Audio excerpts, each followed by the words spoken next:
Sad you're not going to see us anymore? Not going to see us? Yeah, bittersweet.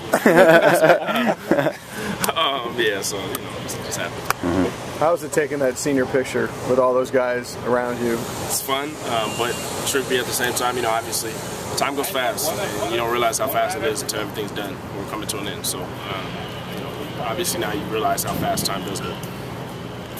When you look at the technical aspect of your game, where do you think you've improved the most, you know, from the beginning of when you were here, or even from last year to this year? I think just movement, understanding the game, and just moving around, making plays. I think that's the biggest thing that as a quarterback you learn game management, and I think that goes a long way. And learning how to throw off balance and stuff like that is, you know, as a quarterback, you know, you can teach a three-step drop as many times as you want, but in the game, you know, it's not many times that you'll be able to take a three-step drop and perfectly, you know, execute all your footwork and stuff like that. You know, a lot of the times you have to move around the defender and make the throw. So I think being able to make those off-balance throws is the biggest thing.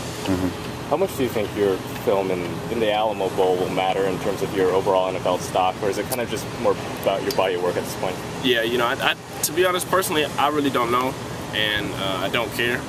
You know, obviously I want to, you know, make this game a big one and obviously go out with a win. But at the same time, you know, I'm not really worried about the draft or anything like that right now.